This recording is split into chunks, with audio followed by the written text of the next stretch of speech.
What's going on, everybody? Welcome to episode 32 of the Game Room Podcast. I'm your host, Rome, alongside my co-host, Dev.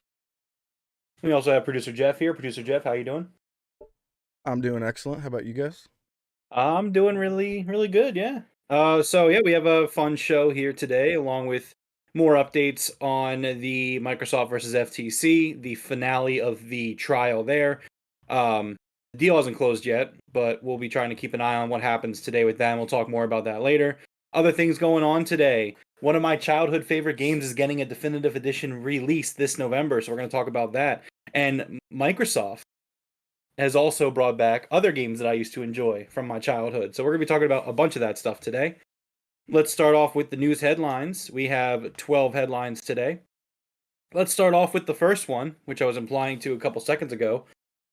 So last week, Charlie Intel, the Call of Duty, in the know, on July 12th said that apparently Activision had fixed the matchmaking of their older Call of Duty games on Xbox 360.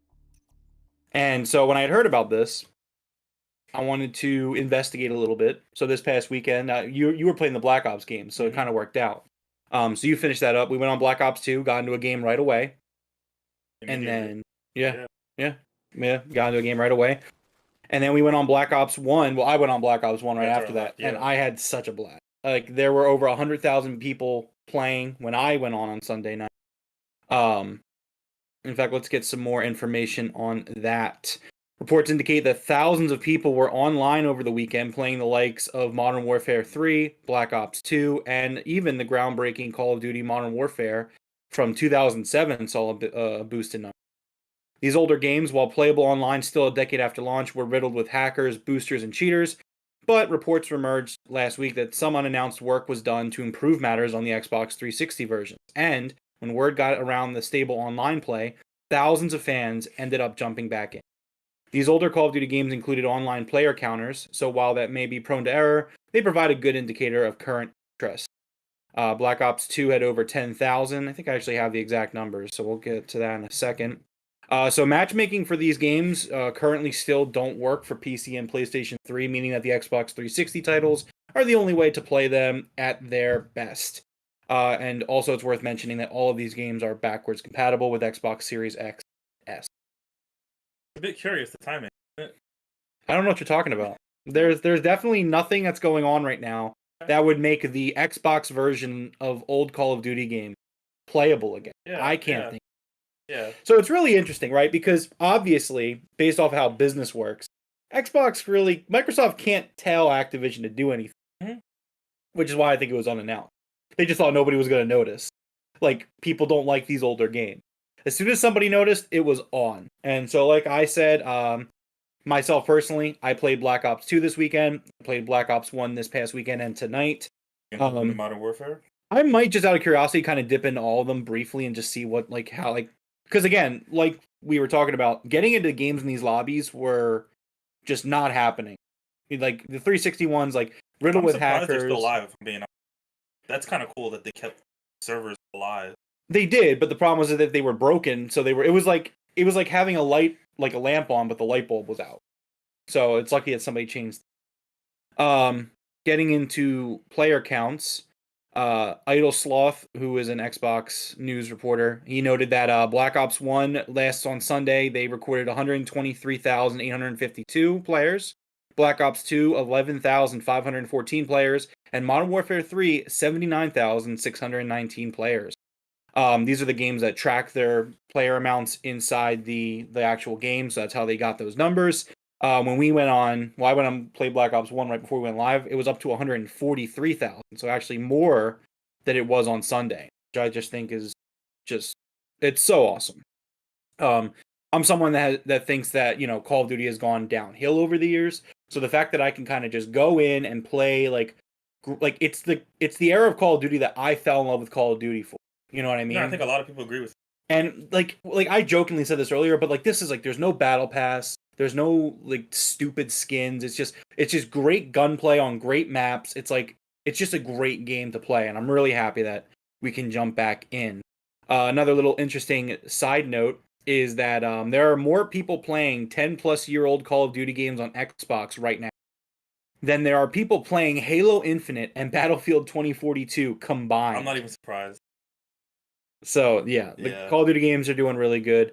I might do a little tour of duty, go through all of them just to see what's going on, see how well they're working. But I can attest that Black Ops 1 runs like a dream. Black Ops 2 runs really well. Got into games right away, no issues, very happy. Now, right before we went live, it was actually revealed by Tom Warren of The Verge that a bunch of Xbox 360 Call of Duty games are now the top-selling games in the Xbox store after Microsoft fixed the matchmaking. Those games include Black Ops 2, Modern Warfare 2, Black Ops 1, and Modern Warfare 3. Cool. It's awesome. And, again, like this is the little things that matter. Like this is why when I was like, yes, I want Microsoft to acquire Activision, like because they're not a good publisher. And I'm happy about it. Let's say the deal goes through today. They actually finish. How soon do you think the games are on Game Pass? Within a few days. Like I think it's going to be. You have to look at the way Bethesda did. So when the sale finalized, about 3 days later, we got like 20 Bethesda games on Game Pass. I don't think we're going to see like all the Activision catalog, all of them immediately. but I think you're going to see like, okay, these Call of Duty games specifically, the ones where the matchmaking's working now, I think you're going to see all of them. But yeah, so I'm going to keep playing these games, and we are also trying to track the news to see what goes on with the deal today, but again, we will talk about that later. Let's move on to number 2 on the headline. Oh, I wanted to get producer Jeff's take on this because he used to play Call of Duty. He likes Call of Duty in general. Producer Jeff, how do you feel about these old Call of Duty games being made available? I actually think it is really cool, and I can't wait. I'm hoping, really, really hoping that they give us Black Ops 4. Yes. And we get Blackout, at least on Game Pass, but they should make Blackout free to play when it hits Game Pass, and oh my god. I think that they're just going to make it go to Game Pass because, for them, that's the server, that's the model. So, but I agree with you. I can't wait for these games to hit Game Pass. Those player counts are going to go up more than they already are. I'm very excited for it. Yeah. Is there a Call of Duty multiplayer that's free to play? That's like a Warzone is technically. Well, I don't know if Warzone. Jeff, is Warzone 2 free to play? I believe it. That's a good question. I believe it is. Yes, it's free to play. Yes. Okay. So yeah, Warzone 2 is free to play. But let's move on. Number 2 in the headlines: Assassin's Creed codename Red, the Japanese, the in Japan play as a ninja or shinobi game, is rumored to be coming out in 2024. On LinkedIn, a business development and brand partnership employee at Ubisoft wrote a post searching for partners that would join forces with the biggest blockbuster of 2024. Since that post was published, it has suddenly been edited to remove any trace of the reference to 2024. This is just generally like, when you think of Ubisoft's biggest blockbuster, Assassin's Creed. So yeah, of course. Red is right now the title that has that most hype as like a AAA premium, I almost say Call of Duty, Assassin's Creed game. So I think 2024 would be a nice little slot for that. We talk a lot about how big this year is for gaming. I think next year is also a super year for how big it's. I think so. Yeah, I keep hearing some stuff coming out. Next year's gonna be packed. Yeah, it's exciting. All right, number 3 on the headlines. Devroro, there's been a huge update to a Halo game, but not the one you're expecting. Halo Infinite updated? Yeah, well, no. Halo, the Master Chief Collection, has revealed a beefy update that adds 8-player firefight. First of all, that sounds cool as hell. Yeah, it does. 343. Sorry, good. No, I was gonna say there's more to it though, right? Oh, there is, yeah. 343 has announced a big update for Halo, the Master Chief Collection, coming out. Oh, it's already out. On July 12th, it came. The core update, the first in over 6 months, adds a significant amount of new content for the shooter, welcome quality of life tweaks, as well as modding improvements. The highlight here obviously is Firefight, which gets a number of important improvements. First up is the addition of a seamless drop-in, drop-out firefight experience. This means players can now join in progress, as well as use the match rejoin feature in Firefight match-made games. Firefight matches tend to last longer than multiplayer matches. Dana Jerback, a 343 software engineer, said in the post in the Waypoint. And now if you experience a connection hiccup during the match, you can seamlessly rejoin. This also means Firefight makes its debut in the custom games browser, so players can browse for and match into Firefight CGB sessions as they can with multiplayer sessions. Now Firefight is in the CGB. 343 is increasing the max player count from 4 to 8. Jerbak said that the enemy count and difficulty do not scale with the player count in Firefight, though we think legendary 8-player Flood Firefight is a blast. It does sound really cool. And 343 does not expect to change player counts in the Firefight matchmaking playlists at this time. This simply provides more flexibility for custom Firefight games, as we hope to see some awesome modded Firefight maps that really take advantage of the expanded player count too. With these changes to Firefight, players can now recreate the network test 1 PvP generator defense experience from the original Halo Reach multiplayer beta. This was a 3v3 Firefight experience with waves disabled, which was not possible to recreate in the full game or its MCC release until now. Just a lot of cool stuff. A lot of cool stuff that they're adding here to... It's funny that two of the biggest shooters are getting big updates over the past 10 years. Like, hey, go back and play these older shooters. Master Chief Collection and old Call of Duties. I think it's just because the quality of the older games is it just shines through, man. It just shines through. It's timeless. But yeah, so I'm excited for that. I think the 8-player Firefight just sounds really cool. Even the one they were saying with like the Flood, that just sounds. Onward in the news, number 4, Major Nelson, Larry Herb, is leaving Xbox.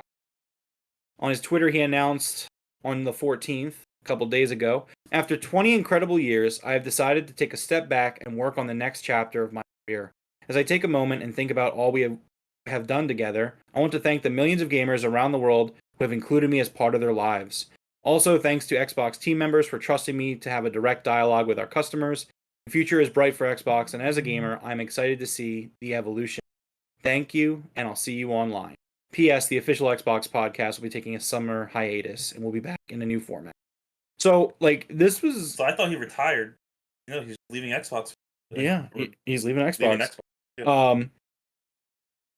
I think about Major Nelson, and it's just I remember... It's funny, because the same week where I'm playing these Xbox 360 Call of Duties, I think back to, the old 360 days, and Major Nelson was the face of Xbox. It's kind of Phil Spencer now, but back then, it was Major Nelson. He would do those weekly videos on the 360 dashboard. I would watch them. I would get home from school, and I think they were there on Tuesdays, I think it was.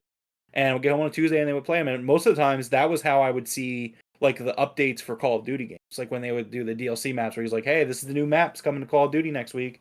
So, yeah, he was a part of Xbox for so many years, and it's awesome to see that, 20 years he's going to be doing something else, but happy to see, happy that he spent so much time with the community.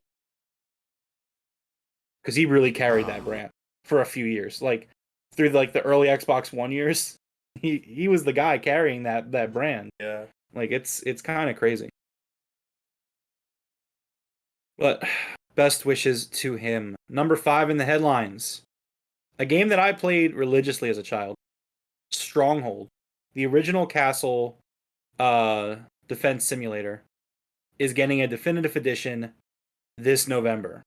Have you ever heard of Stronghold? We talked about this. We both played it a lot as a kid. Just we didn't know. I didn't. Yeah, we didn't know. We got a gaming PC. Yeah. And we started talking about the games we played on PC. But this game I played a lot. So you can, if you look on the script, I have a B-roll thing. I'm sure Jeff's playing it right now, but if you want to look at it on your own end, so they're upgrading the. Oh wow, this is gorgeous. I know. So they're upgrading the visuals, but they're also adding a lot of things to it. The definitive edition will offer 14 new campaign missions to bolster the experience. Additionally, the remake will incorporate fresh single-player content, such as new castle trail experience, which requires players to either attack or defend various castles across 10 missions. Players can expect all new customization options, as well as online multiplayer support in the remake.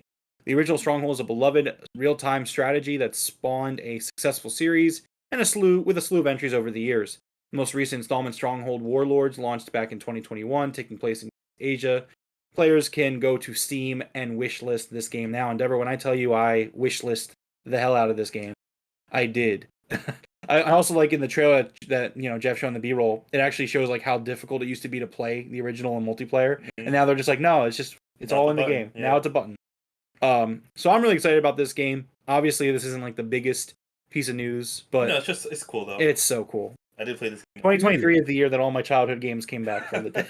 Dude, I gotta tell you, so Curly is really good at games like this, and he's been debating on whether to like buy a PS5 or an Xbox to see if there were any games like this, and I've been searching, so I'm actually gonna suggest this game to him because he's Well, really good at these castle y- defense type. Yeah, so this is a PC game. This is an RTS.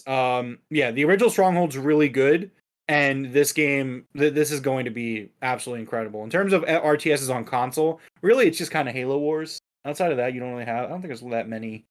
console. So No, If you own the old one, is there Warhammer. like an update where you can get the definitive, or do you have to buy the whole new thing? I'm sure you're gonna have to buy the whole new thing. Okay. But I can't imagine it being a lot. I mean, No, no. I'm it's a gonna buy this PC for him for game like his remake. birthday. But yeah, so I'm really excited for this. I'm definitely going to be picking this up in November, just to support it. Period. But yeah, I really want to. Yeah, it's on Steam. Are you looking up to see how much it costs? I wonder how many there were. Stronghold. Honestly, I didn't really play any after the first one. I just had the first one as a kid. A friend brought it over, and I installed it on my PC as a kid. And I played the hell out of it. I really loved it. It I looks think really good. I think Warhammer's in the same vein. Yeah, that's true. Just But we'll be keeping an eye on that in the future. Number 6 on the headlines. Sony is investing $2.1 billion in gaming R&D, with a focus on live service games. This comes from Insider Gaming in a report published by K. It was revealed that Sony intends to pour financial resources into gaming research and development to the tune of around $2.13 billion. That's reportedly an investment that's being made before the end of fiscal year 2024, and it'll account for a whopping 40% of Sony's entire R&D spending. Not only that, but Sony Group has also expressed a desire to pivot towards a model that focuses much more on sustainability on live service titles, with Nikkei's article referencing the fact that Sony itself has yet to make a splash in live service games. So, Deborah, I mean, we're continuing to see this pivot from PlayStation yeah. into the live service game, and I understand, we have different views on live service games. I just don't think it's a model that's successful when it comes to quality. You disagree, which is fine. How do you feel knowing that this is a big shift that Sony's making? This is not just we're going to make a few of these. Like, no, they are investing $2.1 billion in figuring out how to make live service games. Yeah, go for it. I mean, I have faith in Sony. They've done us well with first person story stuff. If they can transition that to multiplayer story stuff, go for it. That sounds awesome. I mean, I'm honestly going to continue to be skeptical, and I've yet to look at a game that is benefited from being a live service game. I've yet to see one. You haven't played any. I've yet to play one. That's what I mean. I've played plenty of live service games that have not been good. But you play the story and you finish and you're done with it. You put it down. You're not someone to come back to. Like, you played Division.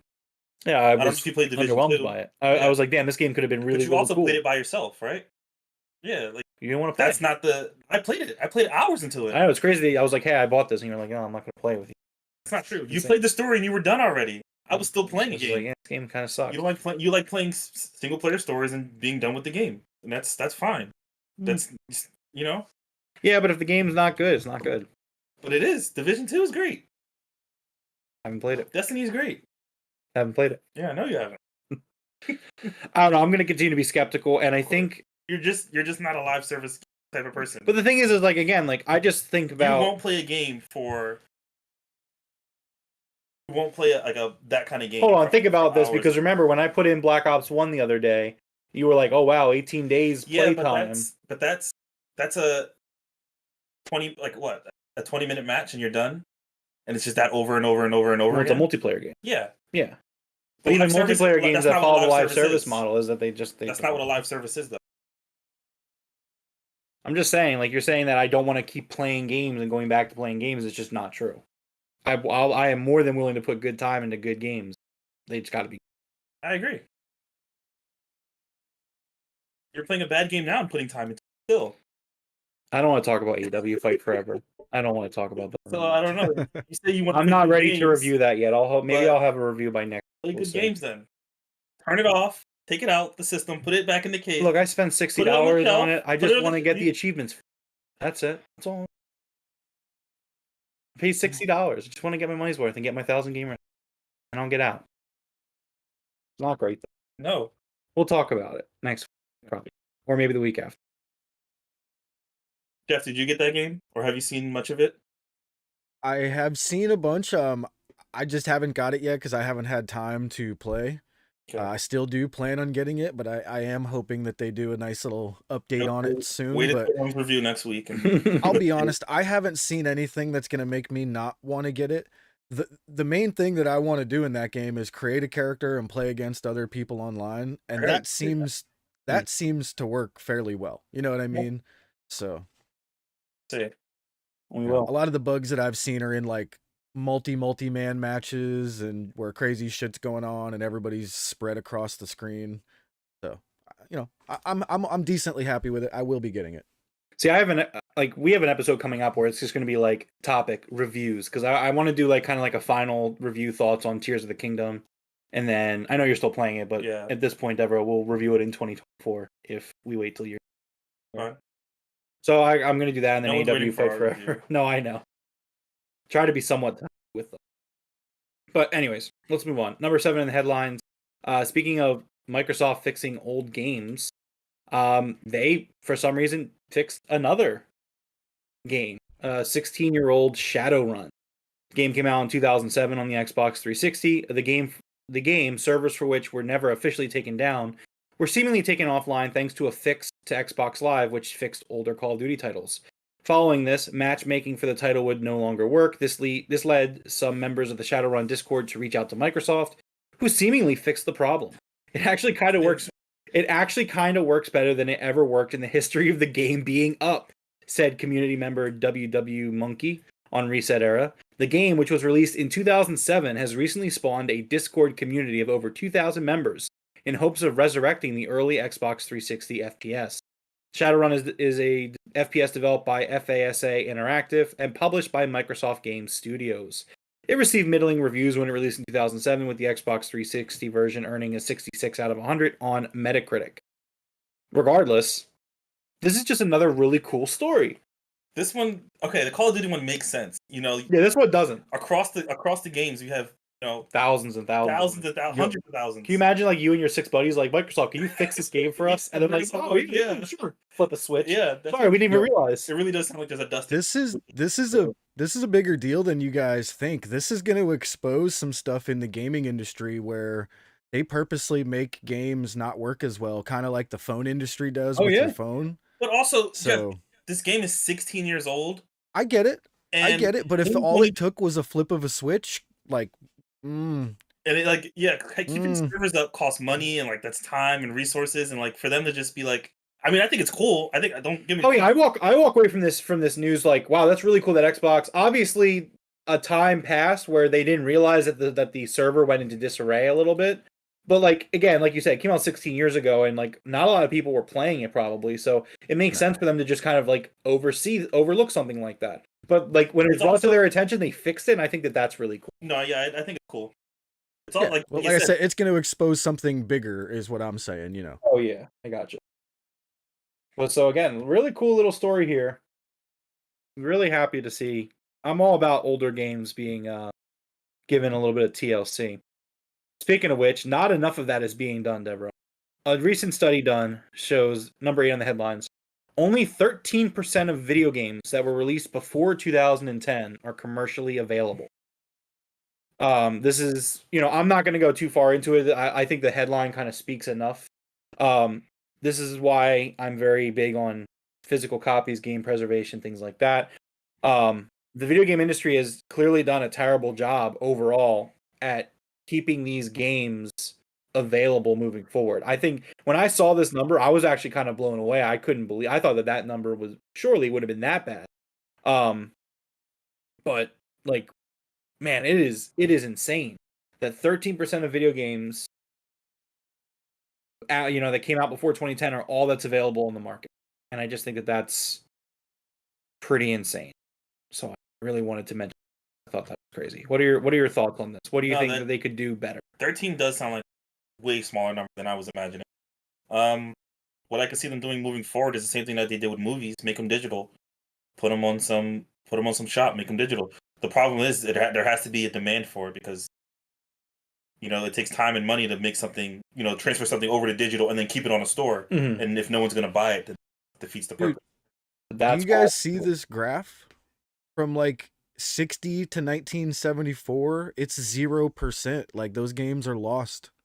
Yeah. Yeah. Yeah, That's- it's insane. It's really not good. It's a direction for video games and the art form. Like screw the talk about it as a business or an industry. It's the art form of video games. It's like needs to be Yeah. preserved, and it's something we need to. I think the study in their findings here in this article, they even say something like, imagine the only way you could watch Titanic is if you had to watch it on a VHS 2020. And again, like I'm not even saying that this means like physical needs to be the thing, but like you said, bringing it digital, there's a cost to that in the future these publishers and developers might not want to pay. That's why I like physical though, because like I know that these games on my behind me are going to be around forever. These, as long as I can keep my hardware maintained, all these GameCube games will be playable. As long as the physical copies are kept up. Yeah, and the analogy of Titanic, whereas like Titanic was a top selling movie, it was number one for a really long time. A video game of that caliber is going to be preserved no matter what. You know what I mean? Mhm. That's going to get passed down. It's a lot of that 87% are smaller games that are forgotten, essentially. Yeah. It would be cool to get a lot of those turned digital somewhere so that people can at least play them. I don't think it's have a market for it. Yeah, I hope so. I don't think it'll ever be under 50. The number, it's going to stay big. Games are still going to be forgotten. So many games come out. Not every game needs to be preserved.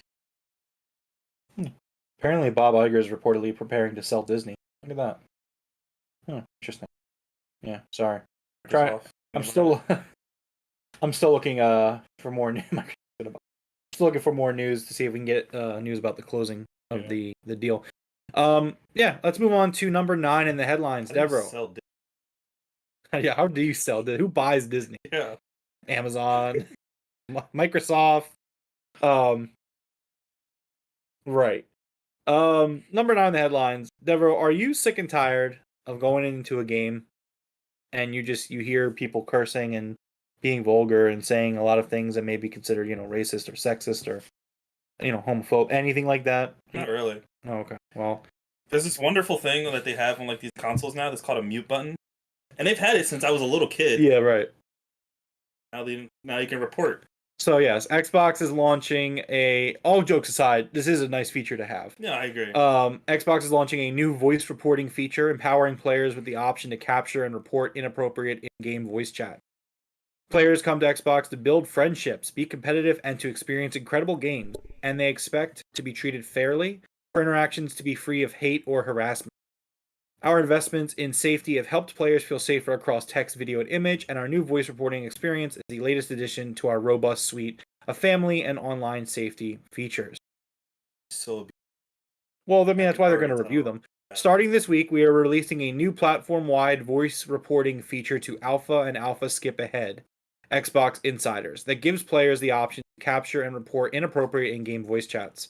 More specifically, this feature equips Xbox Series owners and Xbox One players with the ability to capture a 60-second video clip of an in-game voice incident that they believe violates our community standards and submit it as evidence to our Xbox safety team for review.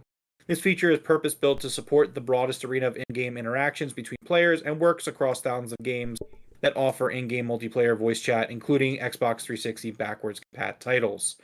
I know that they say that, so basically what happens is you can record the voice footage and then you have 24 hours to report it. If you don't report it within 24 hours, it'll just delete the clip automatically. Okay. And then even after you report it, it deletes it from your console.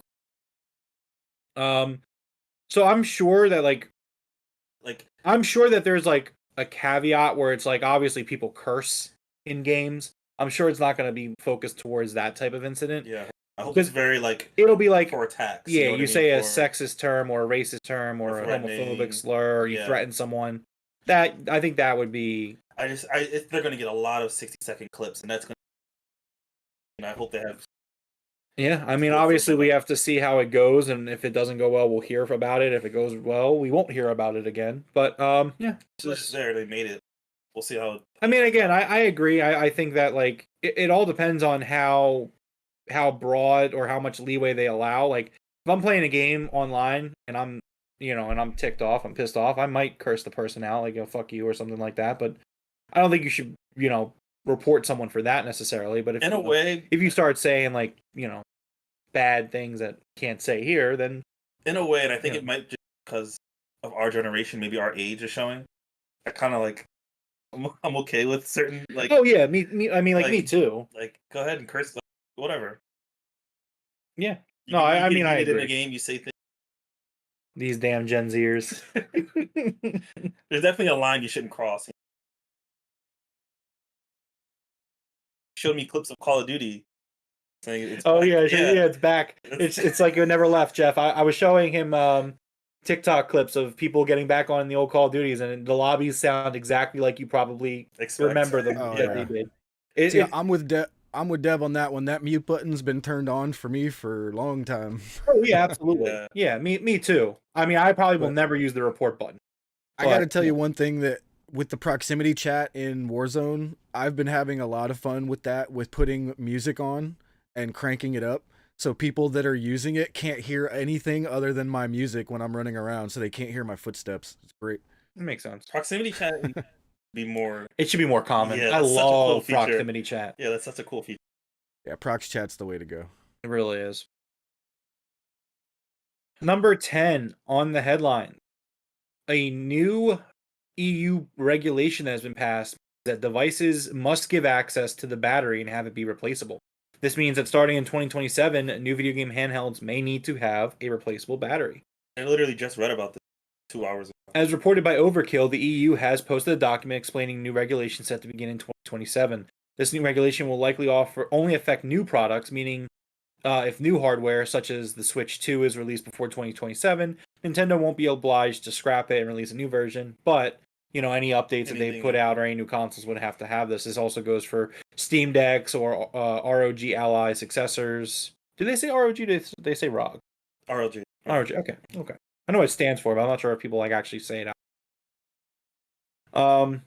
According to the Council of the EU, the new legislation strengthens sustainability rules for batteries and waste batteries, and will regulate the entire life cycle of batteries from production to reuse and recycling, and ensure they are safe, sustainable, and competitive. When I read this, my first thought in my head was like having a Switch and like taking AA batteries out of it. Oh no! Obviously, it wouldn't be like that. They would have like actual batteries, but it was just the funny thought in my head. Like thinking back to the days of the Game Boy, where it's just, well, okay, opening up the Switch, taking the AA's out. This is one of those things where it's really cool for the consumer on paper.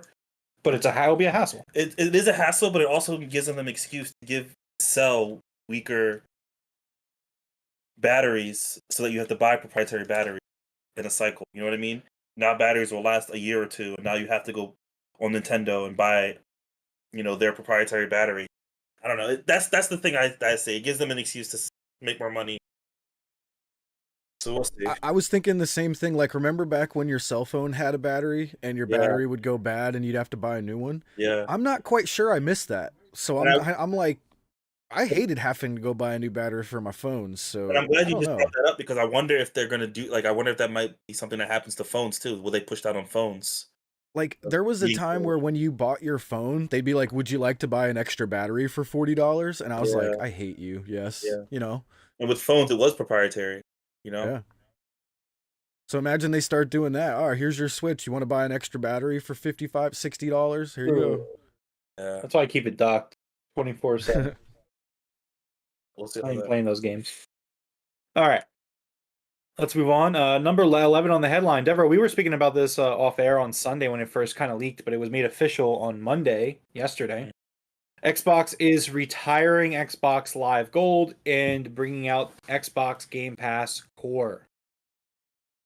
Xbox says in their wire, today we're continuing our commitment to give players more choice and value by introducing Xbox Game Pass Core, launching September 14th. Game Pass Core is the evolution of Xbox Live Gold. Game Pass Core will give players access to our advanced multiplayer network, a select collection of over 25 games to play with friends around the world, and exclusive member deals, all for $9.99 US dollars per month or $60 USD per year. For over 20 years, Xbox players have been connecting via Xbox Live to compete, cooperate, and experience the world's biggest online multiplayer game. In 2017, we introduced Game Pass, which provided a curated library of games. Game Pass Core brings online play together with Game Pass, a new offering for gamers around the world. The games that are going to be launching with Game Pass Core are as follows: Among Us, Descenders, Dishonored 2, Doom Eternal, Fable Anniversary, Fallout 4, Fallout 76, Forza Horizon 4, Gears 5, Grounded, Halo 5 Guardians, Halo Wars 2, Hellblade: Senua's Sacrifice, Human Fall Flat, Inside, Ori and the Will of the Wisps, Psychonauts 2, State of Decay 2, and The Elder Scrolls Online Tamriel Unlimited. They do say the game library may vary over time and by country. I did a little bit of digging. Oh, actually, it says it right here too, but I looked it up because I didn't see this till today. This actual news feed. So new titles will be added 2 to 3 times a year. So they'll update that 25 games a couple times a year. So this kind of coincides with the Game Pass model, where core is $9.99 a month, console will be $10.99 a month, PC is $9.99 a month, or Game Pass Ultimate, which is all 3 of those plus, combined for $16.99 a month. I think that this is, so I don't think it's bad news. I think it's great. No, not at all. I think it's better than Xbox Gold. I think that games with Gold, which is going away. Yeah. In recent years, it became a pretty crappy deal. Oh yeah. Because like when they first launched, it was like, oh, these are cool games. But then after a while, they ran out of games to give out for free. Yeah. So it was kind of underwhelming every month. And if you already have games with Gold, like you still have that subscription, it's just going to transfer over to Core. You just get 25 games, including your online and everything. And I think that's really cool. And I think it's really smart from a business model also, because again, for now those under the Game Pass banner. They're under the Game Pass banner, but if you look at it like this, right? So people that had Gold who didn't want to make that jump to Game Pass, now they're going to make that jump to Game Pass because it's the same price as Gold, and it also kind of gets them started. Like, hey, here's 25 games. Obviously, if you look at the titles, they said it transfers over automatically. If you have Gold still left over, it's just going to go straight to Core. And if you looking at the list, right? Obviously, Forza Horizon 4 is on there, but not 5. Halo 5's on there, but not Halo Infinite. Like, there are things that they're going to do where, like, they're going to give you these games to kind of show you what Game Pass can be. Yeah. And then be like, hey, if you want to play Starfield, if you want to play the newer first-party game, they will come day and date to Game Pass Ultimate. If you don't mind waiting for, like, a year, maybe like a year or 2 down the line, Starfield shows up on Game Pass. And it's just $1 upgrade. I think console.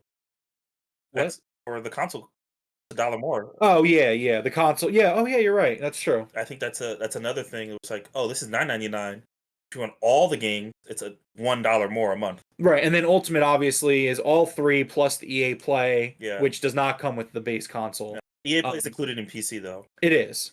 So I mean, again, I still think Ultimate's the value for me. I think it's a great value, even with the price increase that they did last month.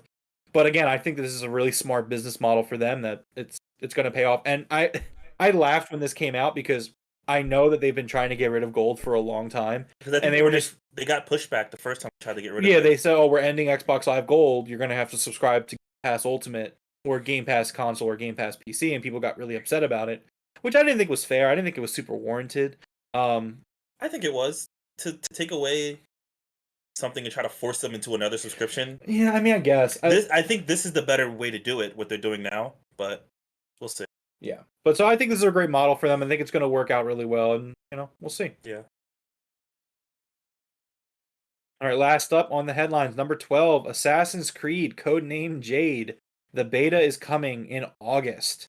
August 3rd to be exact. The closed beta will be available on Android and iOS, and registration is available through the game's official website. It's going to be free-to-play game set to be published by Tencent's Level Infinite division after Ubisoft announced a major strategic partnership with them last year. Explore the path of Shah in Assassin's Creed, codename Jade, set in the 3rd century BC during the time of one of the first unified dynasties in China, says Level Infinite.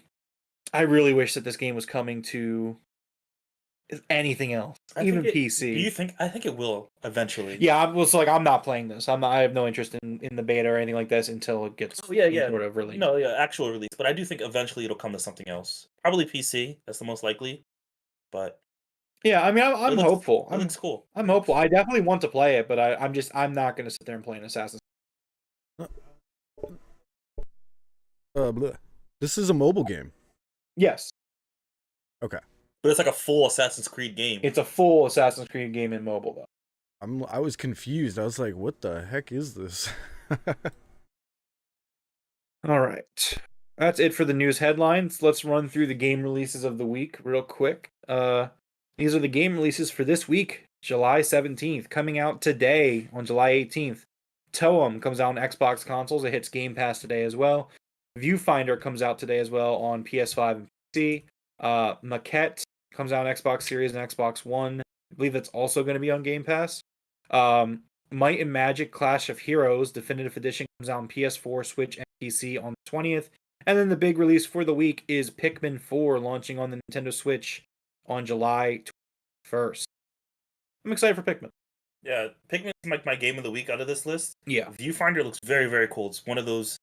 It's a very like me kind of game. It's like a first-person puzzle game. Mm-hmm. You take pictures. Yeah, I've seen like, it. And then you make the picture makes like it goes into the actual it's like Portal, like superliminal. Yeah, type stuff. yeah. I love it. I saw a little bit of gameplay of that like I think a week or two ago. Oh no, it was a few months ago. I think it was at a showcase. I was like, this game looks really cool. Toem is another camera-based game, and I remember hearing about it a while ago. I'm looking at images because I think it was already out on PlayStation and PC. I think this Xbox release is like Xbox. It's on Game Pass, so.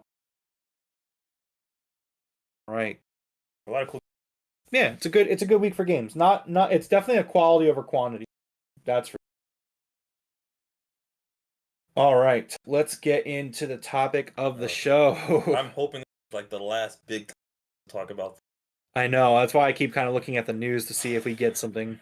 But I mean, we'll address it if it happens live. So, Devroro, the Microsoft versus FTC trial came to its conclusion. The judge ruled in favor of Microsoft. Over the past couple of weeks, the FTC and Microsoft have come to blows in federal court over the big Xbox merger with Activision Blizzard King.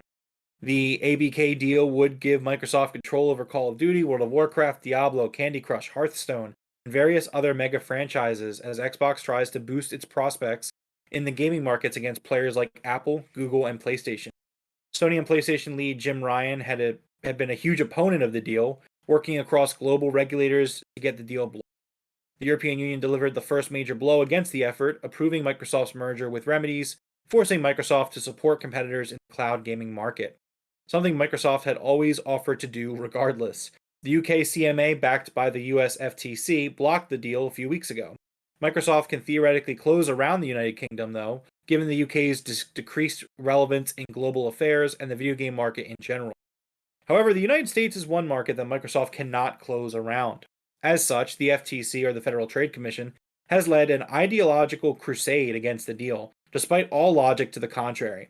PlayStation, Tencent, Apple, and Google are all bigger than Microsoft by gaming revenue, and most would remain so even after the deal.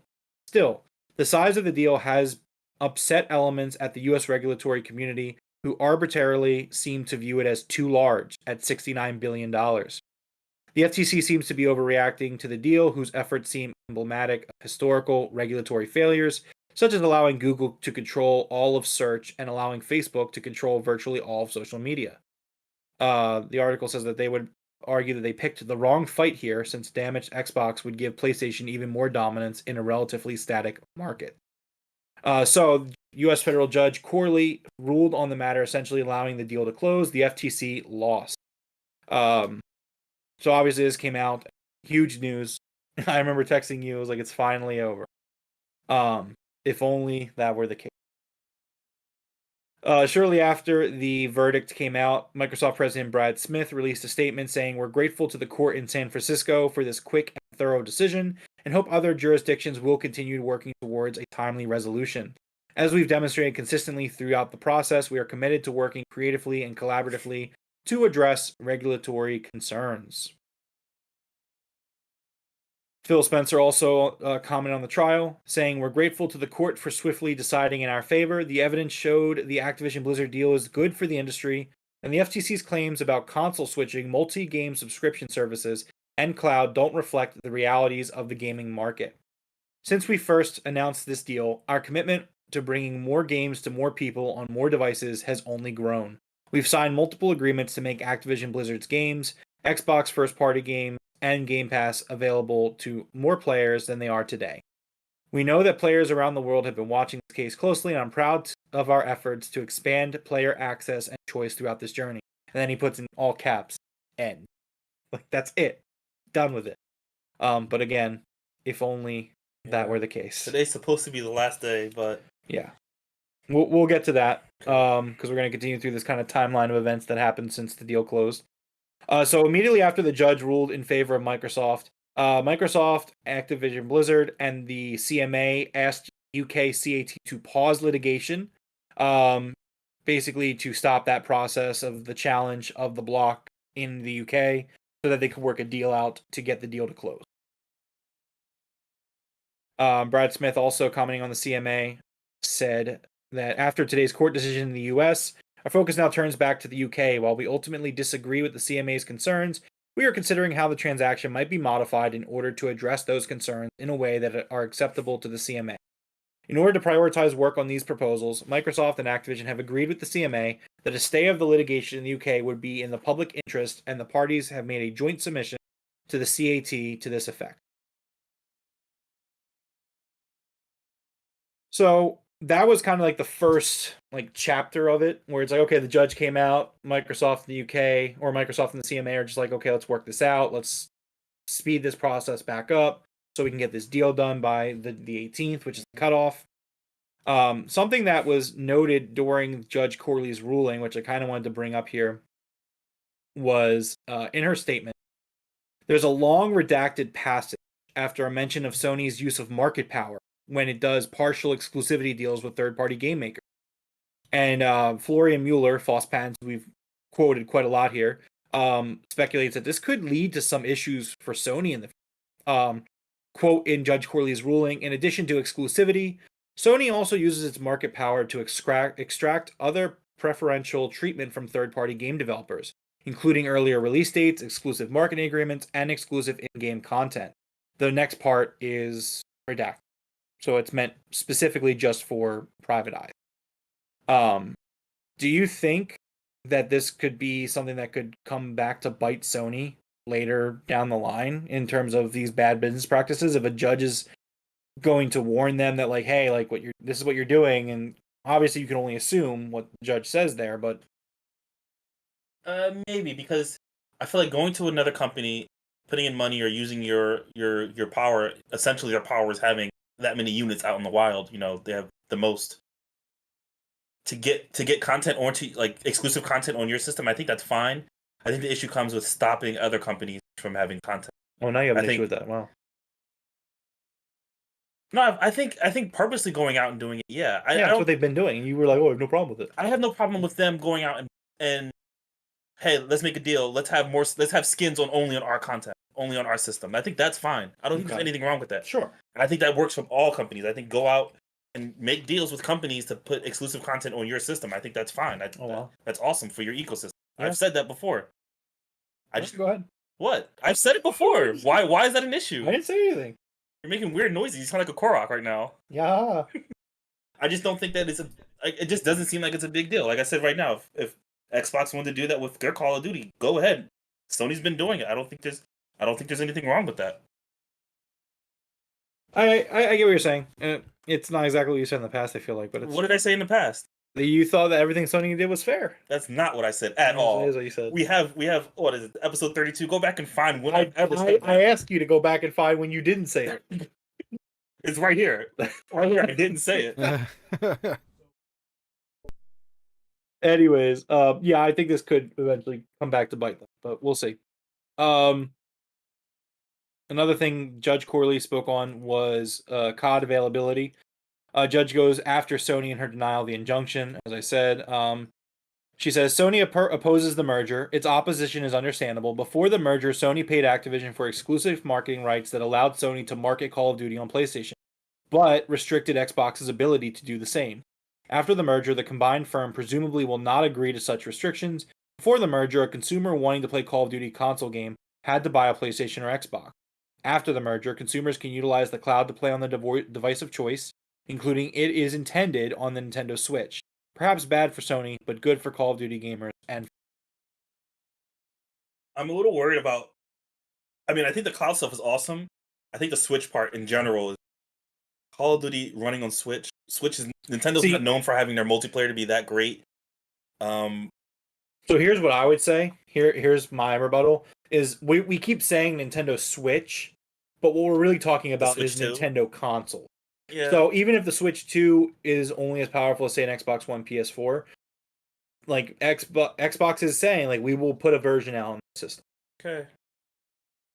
I mean, again, like, that's not something for me. Like, I'm gonna play it on my Xbox. It's an option. But Yeah. again, like, giving people the option to do it, like, that was the thing. I always thought it was cool that Activision put the Wii Call of Duties out. Like, were they the same game or as good? No, not at all. But they were an option. If you were a Nintendo gamer who wanted to play a Call of Duty game, you could do that. But like you just read, Sony paid Activision to have exclusive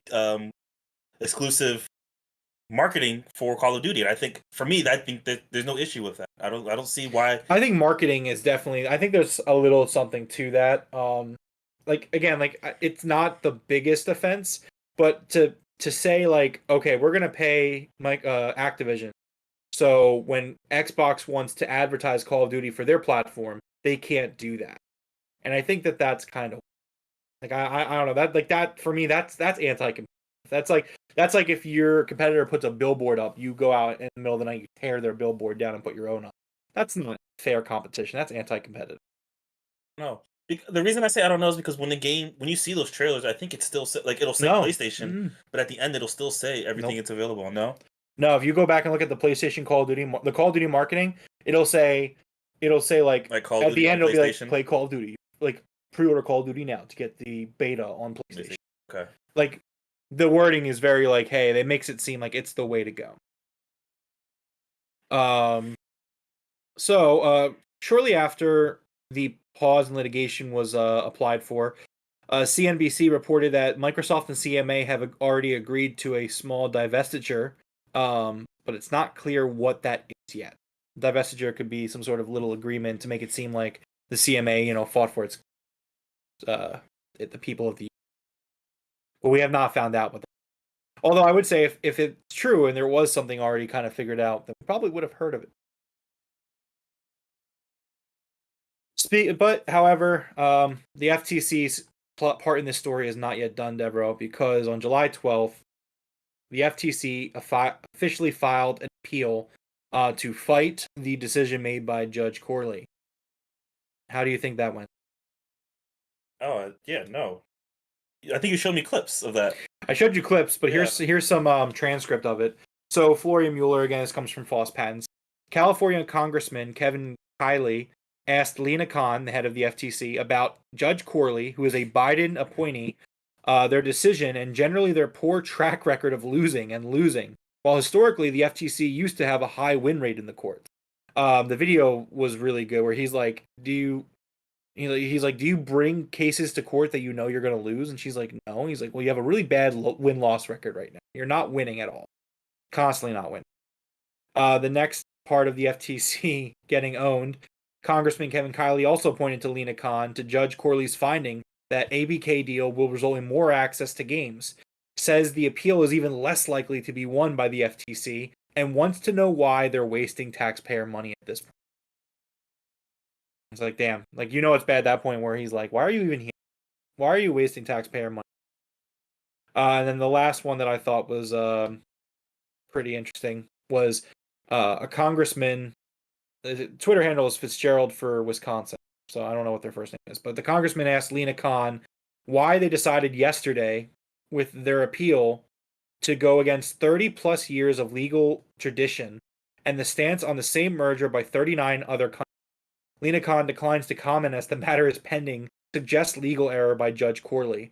During this appeal, I don't have it in my script, but Lena Khan also goes as far to suggest that maybe it was her staff that wanted to fight this deal, in which case a congressman says, shame on you, you're the head of the FTC, don't blame your staff for these poor decisions and the poor challenges that you're making. Really, just, it was an absolute shit show for the FTC during this appeal process. Like what I said before, I think everything up to that point, till before the appeal, I think had to happen. Big deals like this need to be scrutinized with big companies for the betterment of us, for consumers. Yeah.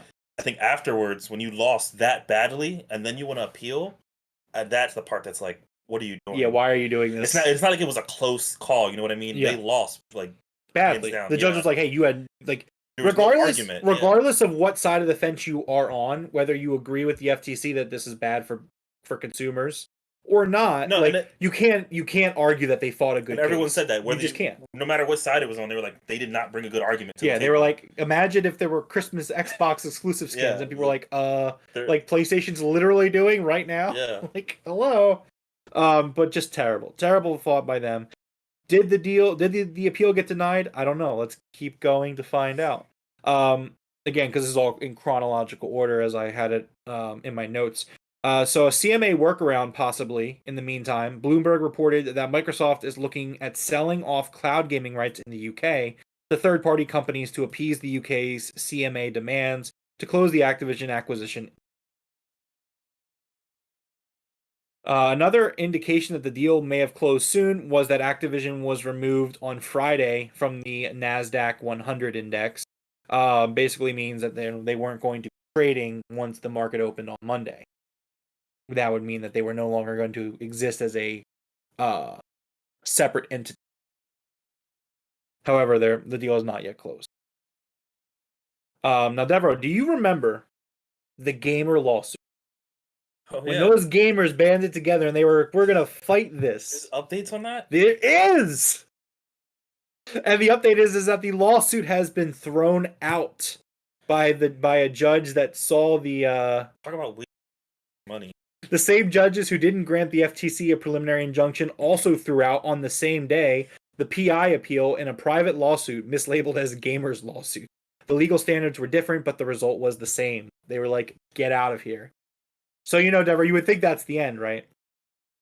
Would you believe would you believe it if I told you that these gamers they went to the US Supreme Court?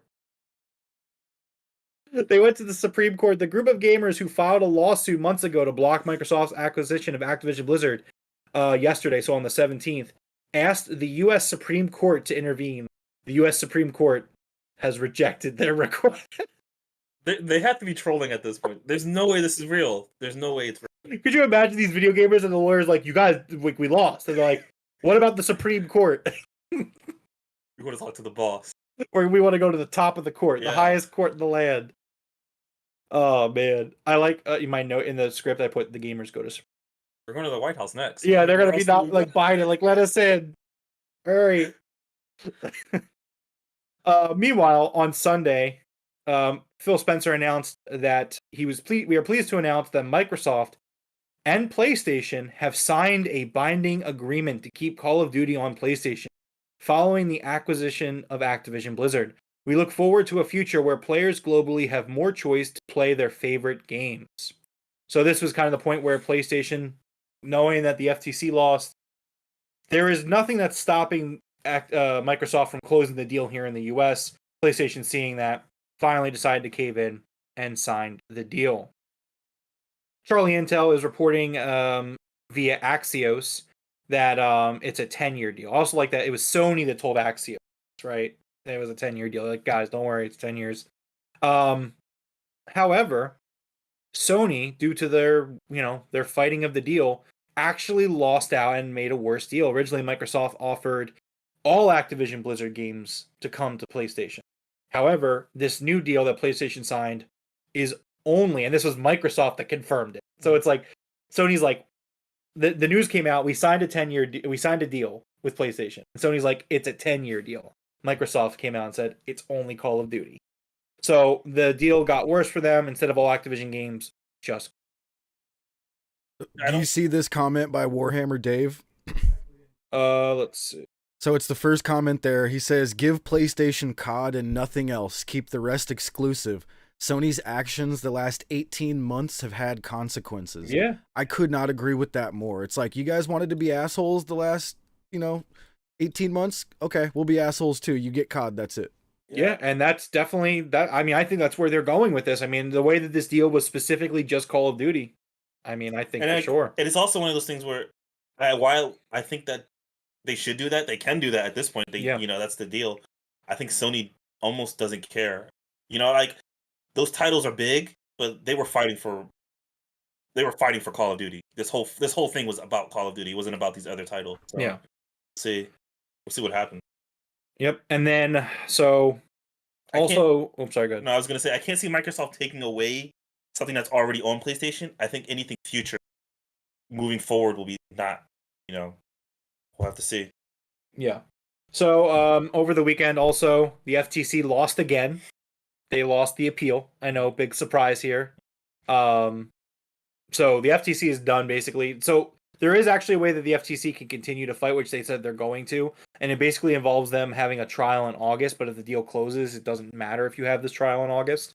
But that's what they'll probably still do. I don't know. I think they also had, before this whole thing, they had antitrust laws against Microsoft from like other things. So I think they're just going to lump this in with that. Well, no, Microsoft paid the settlement on.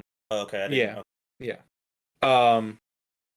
So other news that came out, Bloomberg reported that Microsoft will not close the Activision deal before the merger deadline, but says both parties intend to keep fighting to obtain regulatory approvals. So as we are currently live, it is July 18th, 9:12 p.m. on the East Coast. The deadline for the deal to get done is 11:59 p.m. on the West Coast, so basically 3 a.m. here. We have yet to get news on whether the deal was going to be extended or if the deal was going to be closed today. Obviously, it's getting late in the day, so I don't know. You have to assume it's going to continue. I highly doubt that Activision or Microsoft will simply let this expire and the deal fall apart. Yeah. One of the things I saw is they're pushing for that because they're afraid that someone else can swoop in and pick up, Activision Blizzard, which I thought was like insane after all this. Someone else comes in and grabs it, but see. Yeah, so it's kind of an interesting situation where Microsoft wants to appease the CMA, which makes sense. It does, but me and you talked about this. We don't know all the details. We don't know what's said behind I'm not doors. a lawyer. Yeah, but why not close the deal and still talk to the CMA? Yeah, because you can do that. You can do that. Finish the deal, get it all done with, and still talk to the CMA and come up with something with them. But put it on hold. I don't know. Yep. It's definitely something interesting. And then the last headline that we have, We should know by tomorrow, right? Yeah, I would assume so. Microsoft looks to extend the Activision Blizzard deal deadline. They're reportedly seeking to extend the agreed deadline. The two companies are in the final stages of closing, and Microsoft looks keen to avoid any possible disruption at the last minute. Microsoft wants to extend the acquisition contract with Activision. Reuters is reported, citing a person familiar with the matter. The contract is due to expire on Tuesday, which is today, and its expiration would give either company the right to walk away from the deal. Microsoft and Activision Blizzard didn't immediately respond to a request for comment from Barron's early on Tuesday. Activision shares were down 0.3%. However, Microsoft shares booming today. And it was also because they did something with chat. What is it called again? They did something else today. But yeah. So they opened up Microsoft. It's another program with Office. Yeah, where they included an AI chat, right? Yeah. So that between that and this deal, apparently skyrocketed because of that. It's through the fucking roof. Yeah. I think on this site right now it says up plus 3.98%. I think it was even higher than that earlier. I don't even know. Yeah, I don't know how to read stocks. I'm not gonna lie to you. It looks like a lot of money. $360.79 a share. Yeah, I don't know. Booster Jeff knows this stuff a little better than I do. If he wants to comment on that, that's fine. But that's what we got. So we're currently waiting for the deal. We're trying to see what's going to happen. Again, it's currently 9:15 on the East Coast, and I mean, I'm still trying to. I've been looking through the news all show, trying to see if we can get something on it. But so far, not really anything. I'm trying to see. I'm about to get caught up on my news feed. Yeah, no, I don't see any. No, there's nothing yet. So that's where we're at. I'm hoping that next week we'll be talking about the closing of the deal, because I have a fun little segment plan that I actually, and I've been waiting to do it. We're not going to do it yet, mainly because I also don't have it in my notes. But I have like an idea of something cool that I want to do, kind of like go over the portfolio of Activision and all that stuff. But yeah, I'd rather talk about the actual. Yeah, games, that is. matters. We're going to talk about the actual games as soon as the deal closes. Yeah. So what are your thoughts on everything? Let's get it over with. Today's supposed to be the day. I know. I was so mad when the day. when the report came out, they're like, we're just trying to wait. We want to make sure. And I understand it, like, because if you have the CMA, you want to appease them. You don't want to have a government agency hate on you, especially because, like, look, I'm going to be honest with you. I don't think this is Microsoft's last acquisition in the gaming sphere. I just don't think that. So any other future acquisition heavily. I agree. So you don't want a monopoly. You don't. But so like, I and I disagree with you on that. Everything should get bought up. I do think that. I don't think everything should be bought out, but I just think that, like, if you look at these game publishers who have made the industry worse, it's like, are they really doing you a benefit by existing? No, but no, they're not. Just buying them, fix it. No, I hear what you're saying, and I totally get that. And it's not like I don't know. I just think that there are companies in the gaming industry, not all of them, but there are companies out there that have done a poor job. Like, again, we talk about Activision, for example, and like we opened the show today with talking about Xbox 360 Call of Duty games and how they're playable again. And like, when I say that I went back and played Black Ops 1 for the first time in years, probably almost a decade, just because it finally works now, I was having such a good time and so happy. And I was like, you know what? This is what it's about. Like, this is like when you're playing video games and you love video games and you want to play video games, like, just sitting down and having a fucking great time and enjoying yourself. Like, that's what it should be about. I agree. But I don't think and Activision would not have had that. I don't think all the best games belong to only three companies. I don't think there's only 3 stores you should go to get these games. Oh no, there are companies I don't think need to be bought. Absolutely. Like, I don't think Capcom needs to be bought necessarily. I think Capcom, but even bigger ones, I don't think Ubisoft needs to be bought, and I think you do. Oh, I think they absolutely do. I don't. Ubisoft's with all the company, and I know they have issues. As poorly run as that company's been, the amount of things we've reported on this show, whether it be employees being sexually harassed, much like Activision, to like mismanagement of projects, to mismanagement of IP, like Assassin's Creed is nowhere near as cool as it used to be, nowhere near as good as it used to be. We could disagree on that. That's fine. I still love Assassin's Creed, but in my opinion, the franchise has peaked long ago. Oh, I agree with that. I don't think it'll ever be as big as it was. But I'm just saying, like, things like that. Like, I just don't think buying it is not going to make it. They're not going to put out better games just because they're bought. I think. But you can make it's little changes that can help make things better. That can happen inside the company too. But it's not going to, and that's the problem. That's but buying it isn't going to fix that. That's what I'm saying. You think no one's going to be sexually harassed because my boss is Phil Spencer? I can't sexually harass you. I mean, I would argue that it doesn't work that way. I would argue that these bigger companies that have more what's the word? More magnifying glasses on everything. We would hope, but we don't see that yet. We don't see that. Microsoft's we don't. It has to be proved first before we're like, oh, Microsoft's they're actually looking. And again, this is not a pro Xbox stance. Like we talked about, like you said, like Sony should buy companies too. I'm like, yo, Sony should buy Square Enix. Do it. Buy Square Enix, because Square Enix is doing terrible right now. They could make all these great RPGs, and instead they're like, guys, let's go with the blockchain. Let's go with NFT games. Let's go with all this stuff. Let's triple down on this stuff that nobody wants. Also, they are putting out great games. That's the thing. They are some games, but they could put out more games. I don't think it just works that way. It does. I don't think it works that way. If they were doing really bad, if they put out a Golem or something, I would agree with you more. I hear you, and again, I'm not saying everybody needs to be bought, but I just think that a lot of these bigger companies have not done themselves any favors. I think it's better for consumers if they're not. I argue the exact opposite. I think it's better for consumers if they are bought, because the consumers are going to get better product. That's what I think. We don't see that. I don't know. Well, agree to disagree, I guess, on that. Well, Phillies won. That's good. All right. Well, yeah. So there's no more news, at least not right now. We're gonna go off the air, and then it's gonna be like, the deal closed. It's over. It's all over. I'm gonna get a notification at 2 a.m. Well, I work at 6 a.m. tomorrow, so tables is going live. I wake up for work tomorrow morning, and I'm just like, it's like 5 a. It's like 4:30 a.m.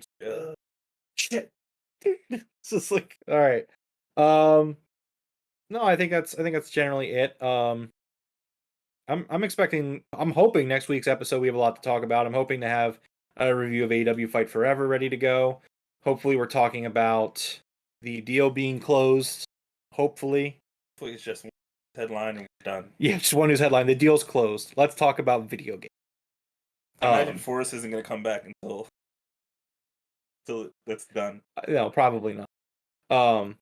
I'll never forget. Like it'll be a sad moment. It'll be like a watershed moment though, like in a small way, because like episode 1 of this podcast literally started with me telling Jeff, like, so Jeff, you know about the Microsoft Activision Blizzard acquisition? He's like, no, I haven't heard about it. How long has it been going on since it first started? Well, it's been 32. Well, it's probably been more like 34, 35 weeks because we did a few weeks where we didn't do a show. Yeah. So it's been like 35 weeks. So for the past 35 weeks, Jeff now knows everything about the Microsoft Activision Blizzard acquisition. And I hope that Jeff enjoys all that he knows now. I know more of it because of this. I wouldn't have stayed along. You know what? Wake me up when September. That's funny. That's really good. I appreciate that, especially as a huge Green Day fan. All right. Yeah, that's pretty much it. Next week's episode should be, like I said, really good. Tears of the Kingdom review score, which very small segment there since we talk so much about it on the podcast, along with the AEW Fight Forever review, hopefully Activision Blizzard closed. And we could talk about Pikmin. Don't know if I'll be playing that yet. Yeah, I don't know if I'll get it at launch either. But yeah, I might hold off. I'm going to get it. I just don't know if I'm going to get it this week. See what happens. I got my $5 game. But anyways, this has been episode 32 of the Game Room Podcast.